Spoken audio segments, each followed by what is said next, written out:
अरविंद केजरीवाल को चुनावी हिंदू कहते कहते क्या भारतीय जनता पार्टी अब चुनावी मुस्लिम कहते हुए नजर आएंगी? क्या भारतीय जनता पार्टी अब मुसलमानों का सहारा लेती हुई नजर आएगी?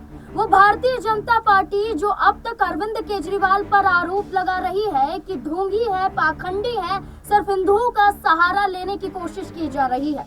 आम आदमी पार्टी कभी भी हिंदुओं के हित के लिए नहीं सोचती है, लेकिन अचानक से चुनाव नजदीक आते ही हिंदुओं के लिए प्रेम जागता हुआ आम आदमी पार्टी का नजर आ रहा है। जिस तरीके से उन्होंने ग्रंथियों और पुजारियों के लिए 18,000 राशि देने की बात की है, जहां समर्थन में अरविंद केजरीवाल उतर रहे हैं, तो भारतीय जनता पार्टी जो अब तक गायब दिखाई दे रही है, क्या नया हथकंडा अब चुनावी मुस्लिम होने वाला है?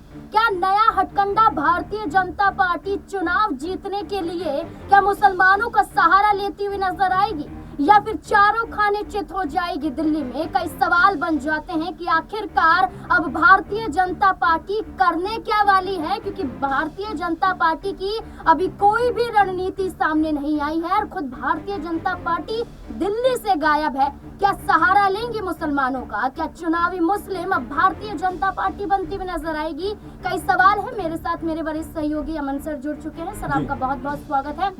सर, जैसे कि हम देखते हैं कि अरविंद केजरीवाल ये कहते हैं कि हम पक्षपात नहीं करते, हम सभी के लिए काम करते हैं, हम धर्म नहीं देखते कि इस धर्म के लिए काम करना है, ना हम वर्ग देखते हैं। तो ऐसे में अब अरविंद केजरीवाल के जरिए जो सम्मान राशि दी जा रही है, अब पंडितों का जिक्र किया जा रहा है, और खुद अरविंद केजरीवाल कहते हैं कि इतिहास में पहली बार ऐसी सरकार है जो पंडितों के हित के बारे में सोच रही है, उनका ख्याल भी रख रही है, और 18,000 देने की बात की जा रही है। अरविंद केजरीवाल ने तो दावे वादे कर दिए हैं और वो पूरा करने की प्रक्रिया शुरू भी हो जाएगी।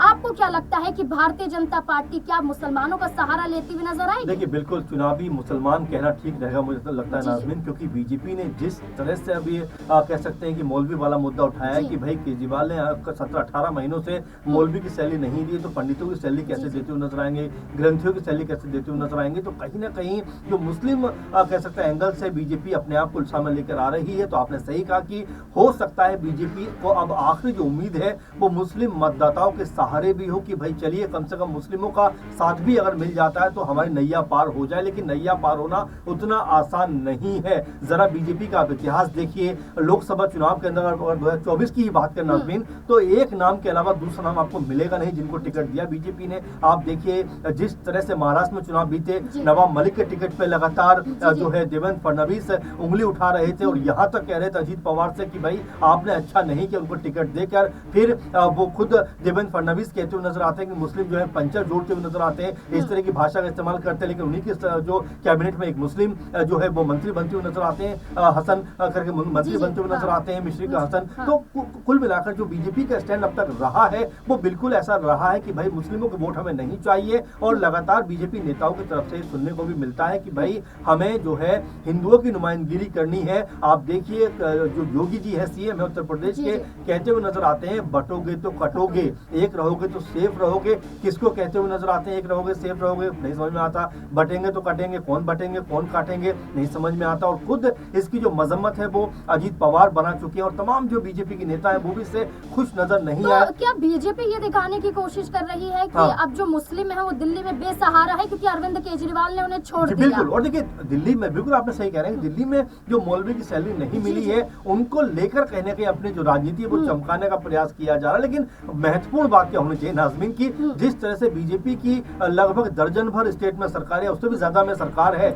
वहां पर बीजेपी को चाहिए कि भाई जो हिंदू पुजारी हैं, जो ग्रंथी हैं, जो और तमाम समुदाय के लोग हैं, उनके लिए कहीं ना कहीं प्लस कुछ करते हुए नजर आए। क्योंकि हमने देखा कोरोना के वक्त में जब पुजारियों को कह सकते हैं घर बैठना पड़ा, मंदिर मस्जिद बंद हुए, उस समय भारी समस्या का सामना करना पड़ा। उसी को देखते हुए शायद ये योजना बनाई गई होगी कि भाई अगर पुजारियों को भी अगर पैसा मिलता गवर्नमेंट की तरफ से या उनकी भी एक सैलरी होती तो कहीं ना कहीं अपने परिवार को चलाते हुए नजर आते हैं। बड़े बड़े मंदिरों के पंडित कहीं ना कहीं परेशान नजर आए। बहुत सारी वीडियो उनके सामने आए कि सरकार को हमारी भी सुध लेनी चाहिए। तो बजाय इसकी कह सकते हैं कि तारीफ के बीजेपी इसको कटाक्ष के तौर पर देख रही है कि भाई आप मौलवी की सैलरी नहीं दे पाए तो इनकी सैलरी क्या देंगे। सर यहाँ पर एक सवाल ये भी बन जाता है कि अब तक भारतीय जनता पार्टी अपने चेहरे को हिंदुत्ववाद के रूप में दिखाती हुई नजर आई और ये कहा गया कि भारतीय जनता पार्टी जिस राज्य में भी चुनाव लड़ती है तो हिंदुत्ववाद का मुद्दा उठाती है। और क्या बीजेपी को ये डर लग रहा है कि आम आदमी पार्टी ने ये मुद्दा उनसे पहले उठा दिया, कहीं उनका वोट ना कट जाए? देखिए बिल्कुल जाहिर सी बात है यहाँ पर, और जिस तरह अरविंद केजरीवाल ने बड़ी